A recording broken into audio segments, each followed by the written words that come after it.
খান থাকলেই ব্লকবাস্টার হবে, শাকিব খান না থাকলে হবে না, সেটা ভেবে আমি সিনেমাটা করিনি। বরবাদটা করেছি যে বরবাদটার ওই ক্যারেক্টারটাতে আমাকে শাকিব ভাইয়েরই দরকার ছিল এবং শাকিব ভাই এটা করতে পারতো।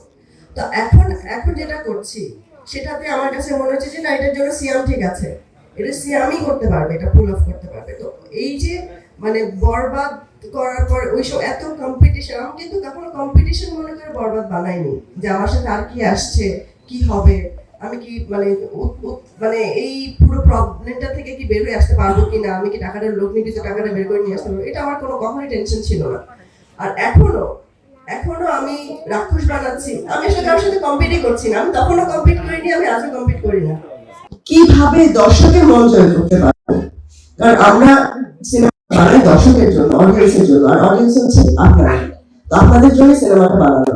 তো রাক্ষস ও বরবাদ যেরকম আমরা বানিয়েছিলাম আপনাদের জন্য, রাক্ষস আমরা এভাবে বানাচ্ছি এবং আমরা আমাদের বেস্টটা দিয়ে চেষ্টা করছি যেন রাক্ষস আরো ভালো করে, আরো ভালো কিছু আপনাদের সামনে নিয়ে আসতে পারি, আপনারা যেন নতুন কিছু দেখতে পারেন। শুধু আপনাদের সাপোর্ট লাগবে, সবসময় আমাদের পাশে থাকবেন আর দোয়া করবেন যেন আমরা রাক্ষস যেন বেঞ্চমার্ক যেটা ছিল সেটা যেন ছাড়িয়ে যেতে পারে। বাস আর কিছুক্ষণ সময়, একটু একটু অপেক্ষা, তারপর হয়তো আমরা ফার্স্ট লুকে দেখে ফেলবো। আর আমার যে টিম, হৃদয়, সিয়াম আমার ছোট ভাই, Sushmi, she is also like sister, এইটা মানে এই রাক্ষস টিম একদম ডিফারেন্ট একটা টিম আমার জন্য, মানে এটা আমার একটা ফ্যামিলি।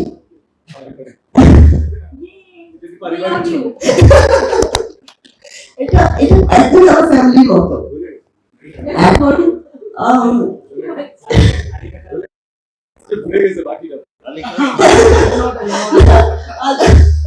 আলী কাকা আছেন আমাদের টিমে, আলী কাকা আছেন, আমার আরেকটা টিমে বাপাস ভাই আছেন।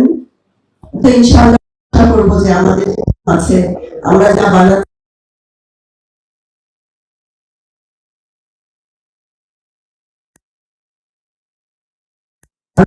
করবো।